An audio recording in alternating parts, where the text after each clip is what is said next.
नमस्कार, आप सभी का स्वागत है जीएस एकेडमी जून के इस एनसीईआरटी के साइंस क्लास में, जहां पे हम लोग क्लास 8th के चैप्टर नंबर 13 को पढ़ा था पिछले क्लास में, और आज हम लोग चैप्टर नंबर 14 से आगे पढ़ने वाले हैं।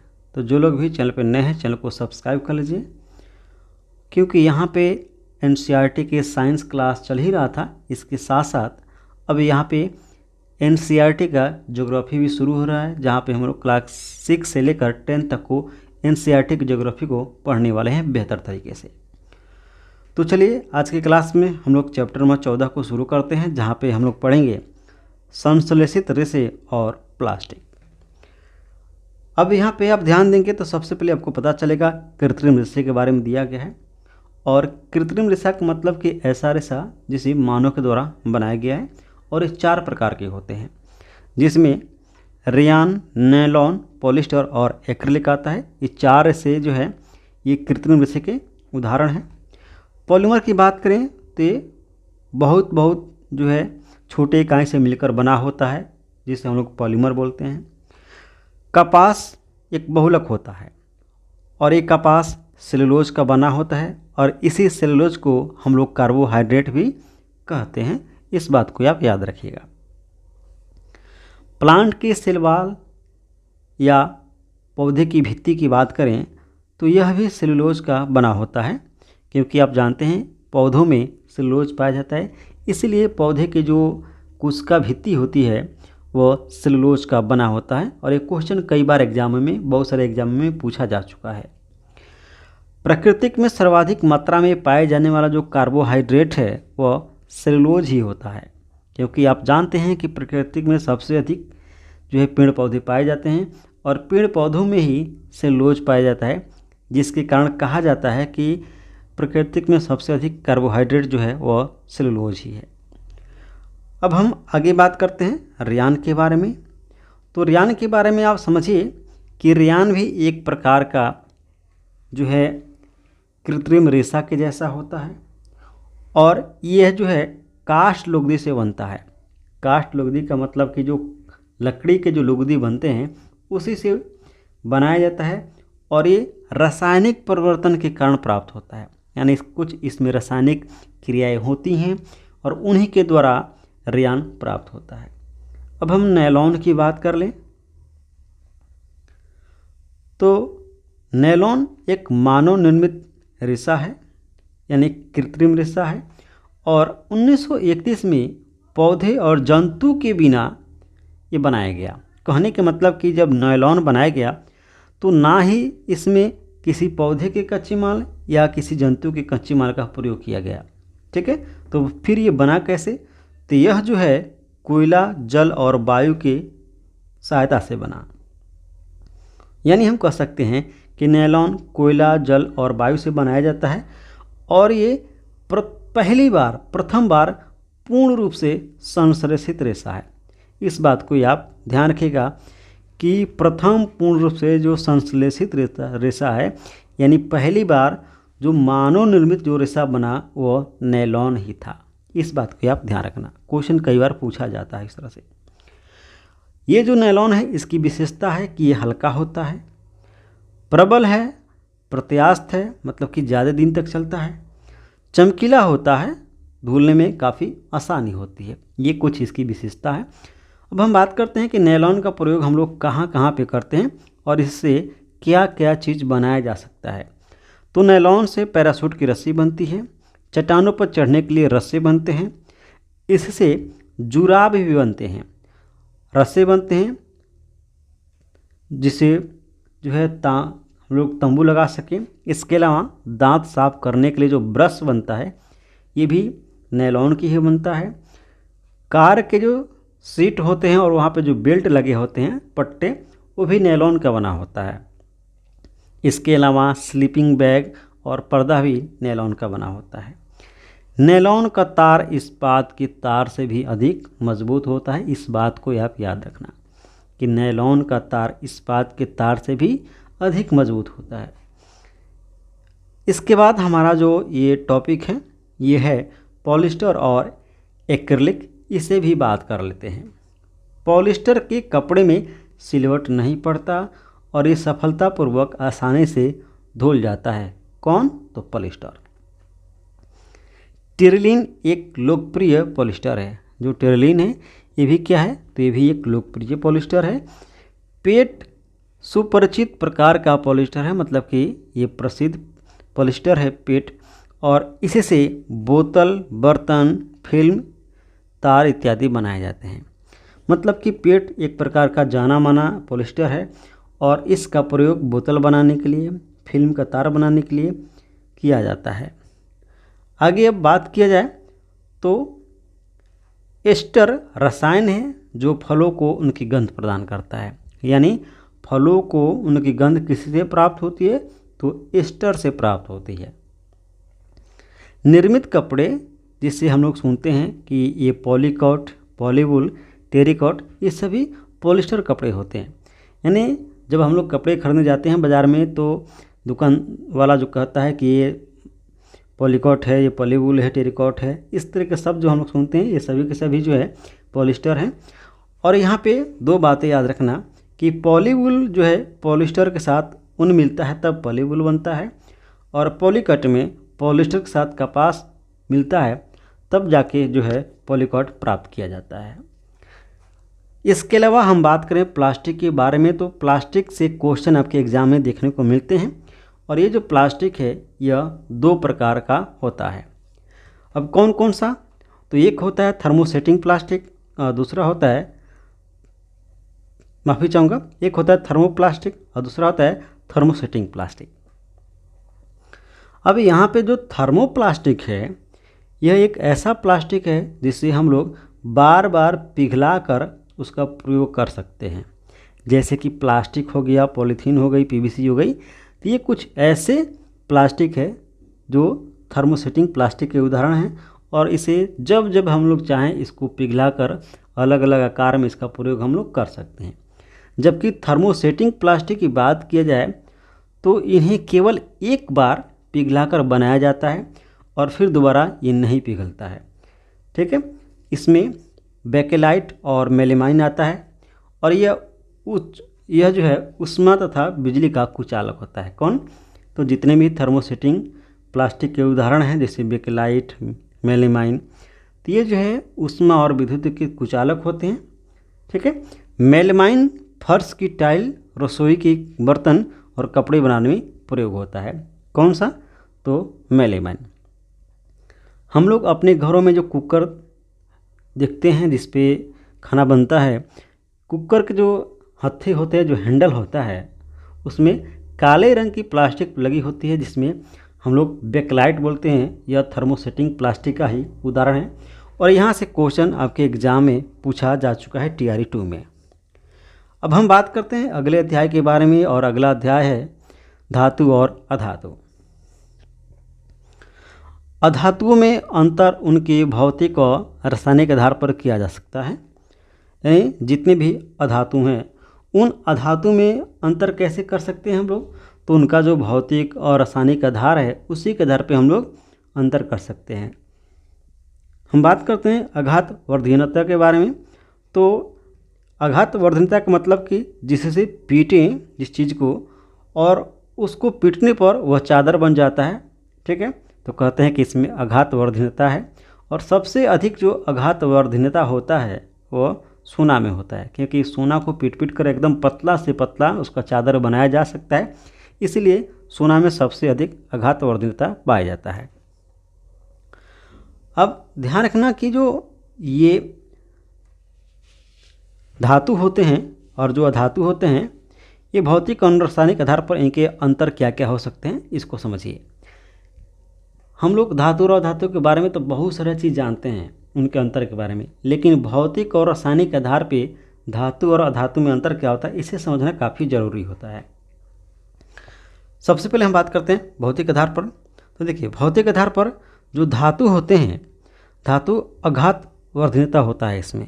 मतलब कि ये जो धातु होते हैं इनको हम लोग पीट पीट के इसका चादर बना सकते हैं, इसी को आघात वर्धनीयता कहा जाता है।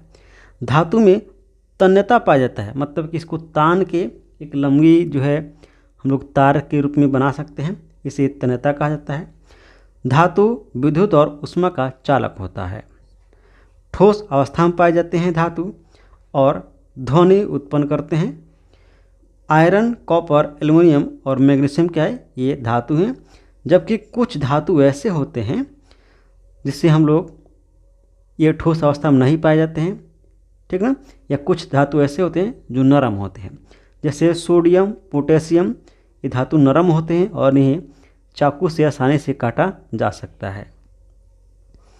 अब हम बात करते हैं अधातु के बारे में और भौतिक आधार पर इसमें क्या क्या चीज़ें पाई जाती हैं। तो ध्यान रखना, जितने भी अधातु होते हैं इनमें आघातवर्धनीयता नहीं पाई जाती है।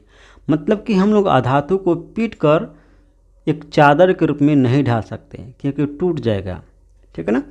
इसमें तन्यता भी नहीं पाई जाती है, मतलब कि हम लोग अधातु को पीटकर तार के रूप में परिवर्तित नहीं कर सकते हैं।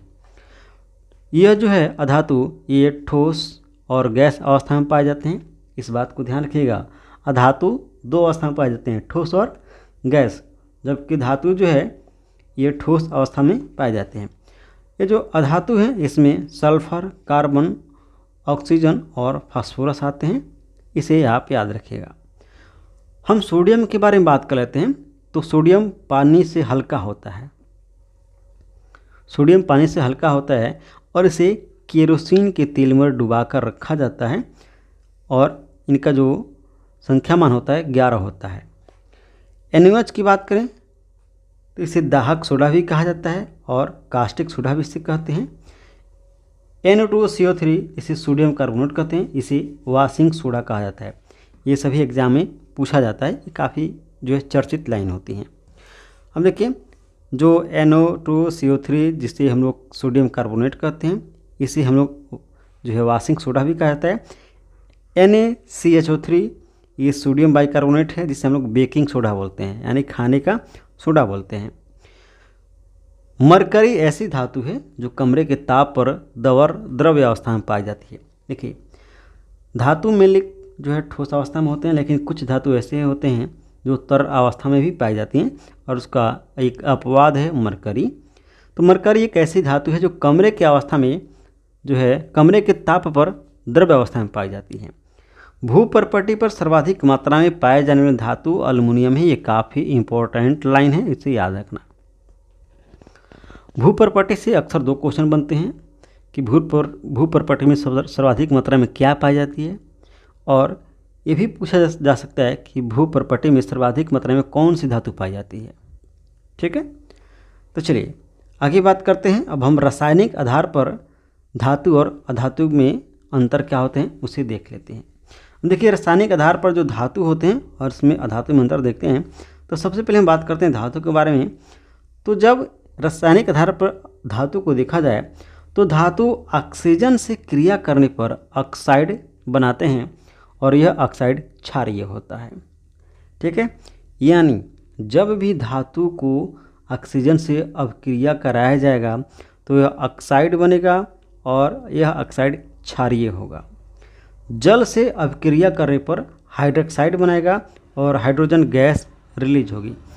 मैं जितना बात यहाँ पे बता रहा हूँ, समझिए इसमें से क्वेश्चन तो बनता ही बनता है, क्योंकि NCERT के छोड़कर कहीं और से क्वेश्चन नहीं आ रहा है, इस बात का समझिए। ठीक है, तो मैंने यहाँ पे दो चीज़ बताया कि जब हम लोग धातु को ऑक्सीजन से अभिक्रिया कराएंगे तो यह ऑक्साइड बनेगा और ऑक्साइड क्षारीय होगा। जल से जब हम लोग धातु को अभिक्रिया कराते हैं तो हाइड्रोक्साइड बनेगा और इसमें हाइड्रोजन गैस रिलीज होगी। अम्ल से क्रिया करके यह धातु लवण और हाइड्रोजन गैस बनाता है।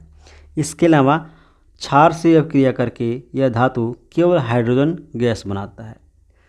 हम बात करते हैं कि अधातु के साथ रासायनिक अभिक्रिया क्या होती हैं और क्या अंतर है। तो यहाँ पे आपको याद रखना है कि ऑक्सीजन से अभिक्रिया करने पर यह ऑक्साइड बनाता तो है लेकिन यह अम्लीय होता है। ठीक है, जल से कोई अभिक्रिया नहीं होती है धातु की, अम्ल से भी किसी प्रकार का अभिक्रिया नहीं करता है और क्षार से भी किसी प्रकार का अभिक्रिया नहीं करता है।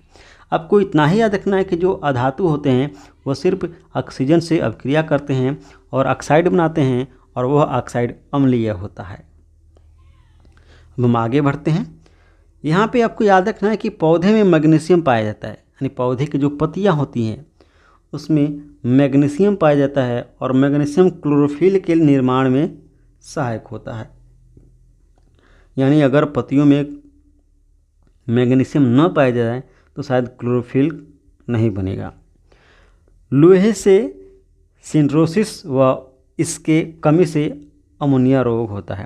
यानी जो आयरन होता है, तो आयरन की मात्रा जब हमारे शरीर में अधिक हो जाएगी तब इससे सिंड्रोसिस नामक बीमारी होगा, और जब हम लोगों के अंदर आयरन की कमी होगी तब अमोनिया रोग उत्पन्न होता है। ठीक है, इतनी बात आप याद रखना। अब बात करते हैं चैप्टर नंबर 16 के बारे में, और चैप्टर नंबर 16 है कोशिका। ठीक है ना, बायो से क्वेश्चन है, यहाँ से क्वेश्चन आपके एग्जाम में देखने को कई बार मिल चुके हैं। बात करते हैं सबसे पहले, तो ध्यान रखना, रॉबर्ट हुक ने 1665 में कोशिका की खोज की जो कर की छाल से प्राप्त हुई थी, और यह एक मृत कोशिका थी। मतलब कि 1665 में जो रॉबर्ट हुक ने कोशिका की खोज की, यह कर का छाल था और मृत कोशिका था। क्वेश्चन पूछा जा सकता है कि रॉबर्ट हुक ने जो 1665 में कोशिका की खोज की थी वह कोशिका थी सजीव, निर्जीव। ठीक है ना, इस तरह से सजीव कोशिका की खोज ल्यूवेनहॉक ने की। इस बात को याद रखना, सजीव कोशिका की खोज ल्यूवेनहॉक और मृत कोशिका की खोज जो है रॉबर्ट हुक ने की थी। मुर्गी का अंडा एकल कोशिकीय है। यहाँ पे मुर्गी रहेगा, तो मुर्गी का जो अंडा होता है वह एकल कोशिकीय है, मतलब कि एक ही कोशिका का बना होता है। अमीबा को अमरत्व प्राप्त है, मतलब कि अमीबा जल्दी मरता नहीं है। अगर अमीबा का कोई भाग कट जाता है, क्योंकि आप जानते हैं कि अमीबा अपना आकार बदलता रहता है, तो उसका कोई शरीर का अंग कट जाएगा तो फिर वो बना लेगा। ठीक है ना, तो अमीबा को अमरत्व प्राप्त है। मनुष्य में पाए जाने वाला जो WBC है यह एक कोशिकीय है, मतलब कि जो है ये एक कोशिका है।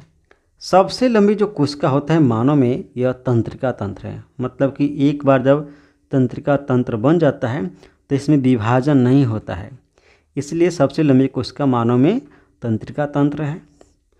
सबसे बड़ी जो कोशिका है मानव में, यह अंडाणु है जो महिलाओं में पाया जाता है। सबसे बड़ी कोशिका, सबसे छोटी कोशिका संसार की पीपीओले है, पीपीएलओ है। जबकि सबसे बड़ी जो कोशिका है संसार की, यह शुतुरमुर्ग का अंडा है। सजीवों में कोशिका की साइज 1 मीटर से लेकर 10वां लाख भाग में हो सकता है, जिसे माइक्रोमीटर के बराबर होता है। अब आपको बताना है, ये क्वेश्चन यहाँ पे मैं पूछ रहा हूँ कि सजीवों में जो मानव है, जो मानव में सबसे बड़ी कोशिका कौन सी होती है, खासकर पुरुष में। आपको बताना है कि मानव जो है पुरुष, उस पुरुष में सबसे बड़ी कोशिका कौन सी होती है। ठीक है, आगे हम बात करते हैं।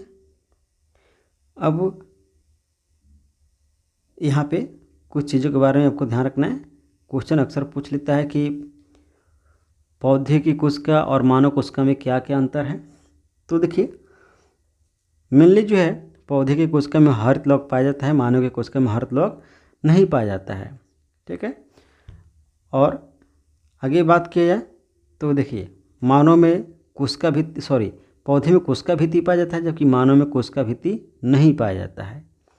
ये भी अंतर कह सकते हैं कि जो पौधा है, पौधा में रिक्तिका ज़्यादा बड़ा होता है, जबकि कोशिका जो मतलब कि मानव कोशिका में रिक्तिका छोटी होती है। अब यहाँ पे अंतर दिया गया है कि क्या क्या अंतर है। तो पौधे की कोशिका में हरित लवक होता है, कोशिका भित्ति होता है और सेंट्रोसोम नहीं पाया जाता। जबकि जंतु कोशिका की बात करें तो इसमें हरित लवक नहीं पाया जाता है, इसके अलावा कोशिका भित्ति नहीं पाई जाती है, जबकि यहाँ पे सेंट्रोसोम पाया जाता है।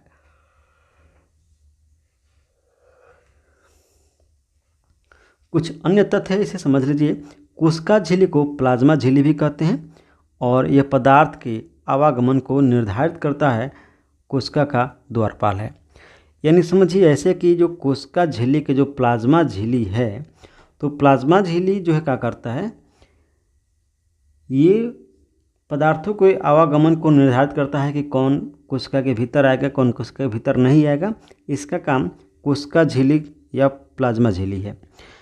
ये जो प्लाज्मा झिल्ली है इसे हम लोग द्वारपाल भी कहते हैं कोशिका का। अब हम आगे बात करें तो केंद्रक में गुणसूत्र पाया जाता है, जैसे डीएनए।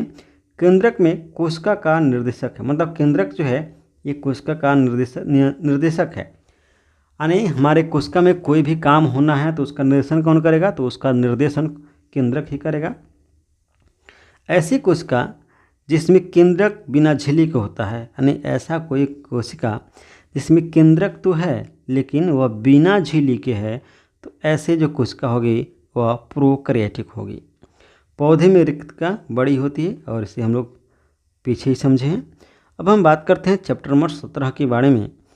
तो चैप्टर में जो 17 है, जो तारे एवं सौर परिवार है, इसे समझ लेते हैं।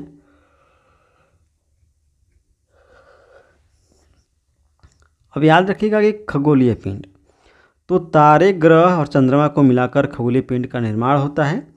और 21 जुलाई 1969 को अमेरिका के अंतरिक्ष यात्री नील आर्मस्ट्रॉन्ग तथा एडविन एल्ड्रिन गए थे चंद्रमा पर, और सबसे पहले उन्होंने पैर रखा था। कौन, तो नील आर्मस्ट्रॉन्ग। सूर्य से पृथ्वी की दूरी जो है लगभग कितनी है, तो 15 जो है करोड़ किलोमीटर है शायद ये, या 15 लाख ऐसे कुछ है, अभी मैं मिस कर रहा हूँ। ध्यान रखिएगा, सूर्य से पृथ्वी की दूरी लगभग 8 मिनट प्रकाश है। मतलब कि हमारी जो सूर्य है और पृथ्वी है, इन दोनों के बीच की जो दूरी है लगभग 8 प्रकाश मिनट है। 8 प्रकाश मिनट है, इसलिए देखते हैं कि 8 मिनट में वह सूर्य का प्रकाश हमारी पृथ्वी तक पहुंच जाता है। सप्तऋषि तारामंडल को बिग डीपर, ग्रेट बियर अर्थात अर्सा मेजर जो है नाम से जाना जाता है। ये लाइन काफ़ी अच्छी है कि जो सप्तऋषि होता है इसे अन्य किस नाम से जाना जाता है। ऑप्शन दे देगा बिग डीपर, ग्रेट बियर और अर्सा मेजर। अन्य तारामंडल की बात करें तो ओरायन, कैप्सिया, लो मेजर हैं। 2006 में प्लूटो को ग्रह श्रेणी से बाहर निकाल दिया गया, क्योंकि माना गया कि प्लूटो जो है बाकी ग्रहों की क्राइटेरिया को फुलफिल नहीं करता और ये छोटा ग्रह है, इसलिए इसे बाद में बौना ग्रह की श्रेणी में डाल दिया गया। सूर्य में नाभिकीय संलयन होता है। अब ये जो है लाइन टीआरई थर्ड का है। टीआरई थर्ड में क्वेश्चन आया है कि सूर्य में किस प्रकार का संलयन होता है, मतलब क्या सूर्य में क्या होता है, तो नाभिकीय संलयन होता है सूर्य में। आगे बात करें तो अब हम बुध के बारे में समझ लेते हैं कि बुध सबसे छोटा ग्रह है और सूर्य से सबसे निकट है। सर्वाधिक तापांतर होता है, मतलब कि जो बुध है इस पर दिन और रात के तापमान में काफ़ी ज़्यादा अंतर पाया जाता है, इसलिए यहाँ पर तापांतर ज़्यादा है। कोई उपग्रह नहीं है बुध के पास, और सूर्योदय के तुरंत पूर्व तथा सूर्यास्त के तुरंत पश्चात क्षितिज में से देखा जा सकता है। किसे, तो बुध ग्रह को। शुक्र की बात की जाए तो सबसे चमकीला ग्रह है, पृथ्वी का जुड़वा बहन है, क्योंकि इसका आकार और प्रकार पृथ्वी के जैसा ही है। भोर का तारा कहा जाता है, सांझ का तारा कहा जाता है, और इस शुक्र ग्रह का कोई भी उपग्रह नहीं है। यह पूर्व से पश्चिम की दिशा में घूर्णन करता है। इस बात को याद रखना, क्वेश्चन कई बार बन जाता है कि पूर्व से पश्चिम की दिशा में कौन घूर्णन करता है। ठीक है, अब पृथ्वी की बात करें तो पृथ्वी पर सजीव जो है जीवन संभव है। अब मंगल ग्रह को समझ लीजिए, तो ये लाल ग्रह है और ये आयरन ऑक्साइड के कारण होता है। मतलब कि मंगल ग्रह को लाल इसलिए दिखाई पड़ता है क्योंकि वहाँ पे आयरन के ऑक्साइड पाए जाते हैं। 2 छोटे उपग्रह हैं इसके। यहाँ पृथ्वी की तरह ऋतु परिवर्तन होता है, कहाँ पे, मंगल पे। और इसके जो 2 उपग्रह हैं यह है फबोस और डिवोस। ठीक है, बृहस्पति को बात की जाए तो बृहस्पति सबसे बड़ा जो है ग्रह है और 1300 पृथ्वी इसमें समा सकती है। किसमें, तो बृहस्पति में। यह पृथ्वी के द्रव्यमान का 318 गुना है। अनेक इसके उपग्रह हैं और चारों ओर धुंधले वलय पाया जाता है यहाँ पे।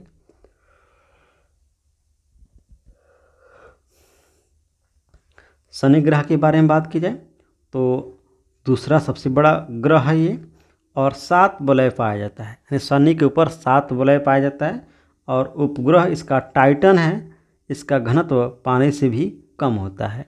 किसका? तो टाइटन का। यूरेनस की बात किया जाए तो पूर्व से पश्चिम दिशा में घूमता है, पूर्व से पश्चिम दिशा में, यानी 2 ग्रह हो गए। एक हो गया कौन सा? शुक्र, और एक हो गया यूरेनस। तो शुक्र और यूरेनस दोनों ऐसे ग्रह हैं जो पूर्व से पश्चिम दिशा में घूर्णन करते हैं। इसे लेटा हुआ भी ग्रह कहा जाता है। यूरेनस को लेटा हुआ या लुढ़कता हुआ ग्रह भी कहा जाता है, और ये तीसरा सबसे बड़ा ग्रह है। यहाँ पे कुछ बातें समझ लेना है। आंतरिक ग्रह, जिसे हम लोग पार्थिव ग्रह कहते हैं। आंतरिक ग्रह का मतलब ऐसे ग्रह जो बुध, शुक्र, पृथ्वी, मंगल हैं, इन्हें आंतरिक ग्रह कहते हैं। और इसके बाद कुछ बाह्य ग्रह भी होते हैं जो बुध, शुक्र, पृथ्वी के अलावा हैं, जैसे बृहस्पति, शनि, यूरेनस और नेपच्यून। ये जो है बाह्य ग्रह हैं। तो आंतरिक ग्रह या जो पार्थिव ग्रह है ये बुध, शुक्र, पृथ्वी या मंगल हैं। क्षुद्र ग्रह मंगल तथा बृहस्पति के बीच पाए जाते हैं। यानी जो क्षुद्र ग्रह हैं ये मंगल और बृहस्पति ग्रहों के बीच के जो कक्षा होती हैं वहाँ पे पाए जाते हैं। और क्षुद्र ग्रह भी सूर्य का चक्कर लगाते हैं। इस बात को याद रखना कि जो क्षुद्र ग्रह हैं वो भी जो है सूर्य के चक्कर लगाते हैं। धूमकेतु सौर परिवार का एक सदस्य होते हैं। इनका सूर्य का परिक्रमण काल सामान्य से अधिक होता है। हेलियो का 76 वर्ष में दिखाई देता है, और पिछली बार ये 1986 में दिखाई दिया था। इसे आप याद रखना। कृत्रिम उपग्रह लगभग 36,000 किलोमीटर पर स्थापित किए जाते हैं, और भारतीय जो कृत्रिम उपग्रह है इसमें इनसैट, IRS, कल्पना फर्स्ट और इडूसैट है। आगे हम चैप्टर बात करते हैं चैप्टर नंबर 18 के बारे में, और ये क्लास 8 का लास्ट चैप्टर है, इसे समझिए अच्छे से। और ये वायु और ध्वनि प्रदूषण है। वायु प्रदूषण का स्रोत क्या है? तो फैक्ट्री, विद्युत संयंत्र, स्वचालित वाहन, निर्वात, जलावन, इसके अलावा उपले से निकला हुआ धुआं, ये कुछ प्रकार हैं वायु प्रदूषण के। इसके अलावा वाहन जो है अधिक मात्रा में कार्बन मोनोऑक्साइड छोड़ते हैं, कार्बन डाइऑक्साइड छोड़ते हैं, और नाइट्रोजन ऑक्साइड तथा धुआं उत्पन्न करते हैं। यहाँ पे कुछ बातें हैं, इसे ध्यान से रखिएगा कि जो वाहन होते हैं इनसे 4 चीज़ें निकलती हैं, जिसमें carbon monoxide, carbon dioxide, nitrogen oxide और धुआं उत्पन्न होता है। पेट्रोल तथा डीजल के अपूर्ण दहन से कार्बन मोनोऑक्साइड निकलता है। यानी जो पेट्रोल हो गया, डीजल हो गया, और जब पेट्रोल डीजल का अपूर्ण दहन होगा, मतलब कि ये पूरी तरीके से 100% नहीं जलेगा, तब इसमें से जो है विषैली गैस निकलेगी, जिसे हम लोग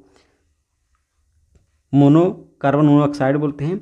और ये जो कार्बन मोनोऑक्साइड जो है जब हमारे शरीर के अंदर जाता है तो यह आसानी से हीमोग्लोबिन से जुड़ जाता है, और एकदम तेज़ी से जुड़ता है। इतना तेज़ी से ऑक्सीजन भी नहीं जुड़ता है हीमोग्लोबिन के साथ।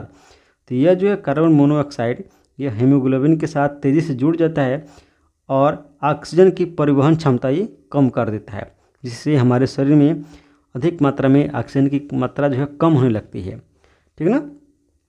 सबसे अधिक समुद्री पौधे प्रकाश संश्लेषण के प्राप्त होता है। यहाँ पे जो है क्वेश्चन TRE 3 का पूछा गया है कि सबसे अधिक ऑक्सीजन कहाँ से प्राप्त होता है? तो सबसे अधिक ऑक्सीजन समुद्री पौधे से प्राप्त होता है, और ये जब प्रकाश संश्लेषण करते हैं। ठीक ना। तो इसे याद रखना, ये TRE 3 में क्वेश्चन बना हुआ था। अब धुआं और कोहरा मिलकर धूम कोहरा का निर्माण करते हैं, और धूम कोहरा से दमा, खांसी, बच्चों के सांस लेने के साथ घबराहट होती है, कुछ इस प्रकार का बीमारी उत्पन्न करता है धूम कोहरा। पेट्रोलियम के बारे में बात करते हैं तो पेट्रोलियम परिष्करणशालाएं से सल्फर डाइऑक्साइड तथा नाइट्रोजन डाइऑक्साइड गैस निकलता है। यानी जो पेट्रोलियम रिफाइनरी हैं यहाँ पे सल्फर डाइऑक्साइड और नाइट्रोजन डाइऑक्साइड गैस निकलता है। कोयले से सल्फर डाइऑक्साइड गैस उत्पन्न होता है। यह फेफड़े की स्थायी रूप से क्षतिग्रस्त करने के साथ साथ श्वास की समस्या भी उत्पन्न करता है। कौन? कोयला, क्योंकि कोयला से सल्फर डाइऑक्साइड गैस निकलती है, और आप जान रहे हैं कि सल्फर डाइऑक्साइड जो है ये सांस से संबंधित बीमारी उत्पन्न करेगा। अब हम उद्योग से, अब यहाँ पर ध्यान रखिएगा, उद्योगों से निकलने वाले सल्फर डाइऑक्साइड तथा नाइट्रोजन डाइऑक्साइड एसिड रेन का कारण बनते हैं, जिससे ताजमहल की क्षरण हो रहा है, जिसे ताजमहल का कैंसर भी कहा जाता है। यह मथुरा तेल रिफाइनरी के द्वारा होता था। चूँकि अब जो है ये मथुरा रिफाइनरी को बंद कर दिया गया है। हम बात करते हैं ग्रीन हाउस गैस के बारे में। तो methane, nitrogen oxide, carbon dioxide, ozone, chlorofluorocarbon और कार्बन मोनोऑक्साइड, ये सभी जो मिलकर ग्रीन हाउस गैस कहलाते हैं और ये हमारे पृथ्वी के तापमान को बढ़ा रहा है। तो आज हम लोग इतना ही रखते हैं और अब जो अगला क्लास होगा, क्लास 9th का जो है एनसीईआरटी के साइंस को पढ़ेंगे। तो चैनल पर नए हैं तो चैनल को सब्सक्राइब करके वीडियो को लाइक जरूर कीजिएगा। Thank you.